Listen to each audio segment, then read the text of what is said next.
நண்பர்கள் அனைவருக்கும் நல்வணக்கம்ங்க. நீங்கள் இந்த பதிவில் பார்க்கிறது ஒரு நல்ல பெருங்கூட்டான 3ஆம் ஈத்து மயலை மாடு மற்றும் அதனுடைய மயலை கிடாரி கன்றுடனுங்க. மாடு கன்று இரண்டுமே சுழி சுத்தம்ங்க.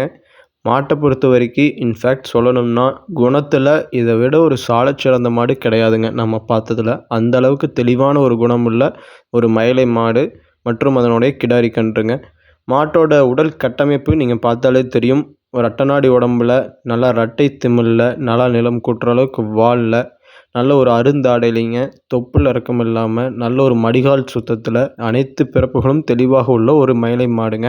இந்த மயிலை மாட்டினுடைய அம்சங்களை ஒரு 3 விதமாக சொல்லலாமுங்க. முதல்ல நம்ம கண்ணுக்கு நேர்பட தெரிவது மாட்டினுடைய அழகுங்க. நம்ம முன்னாடியே சொன்ன மாதிரி அந்த ரெட்டை திமிலானது நீங்கள் உங்கள் கைகளை கூப்பி அந்த திமில் மேல் வைத்தால் கூட அந்த திமிலானது உங்கள் கைக்குள்ளே அடங்காதுங்க. அந்த அளவுக்கு நல்ல ஒரு ஜெய்ஜாண்டிக்கான பெருங்கூட்டான தோற்றமுடைய ஒரு மாடுங்க.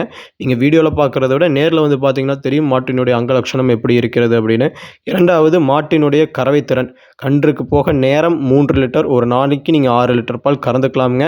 மூன்றாவது மாட்டினுடைய குணம்ங்க.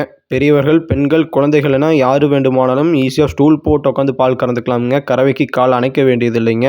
நம்ம கிரகப்பிரவேசத்துக்கு கூட இந்த மாட்டை நம்ம கொண்டு போய் கிடாரி கன்றோடு நிறுத்தினோம்ங்க. அத்தனை கூட்டத்திலையும் எந்த விதமான மிரளையும் இல்லாமல் ரொம்ப சாதுவான ஒரு குணம் கொண்ட ஒரு மாடுங்க.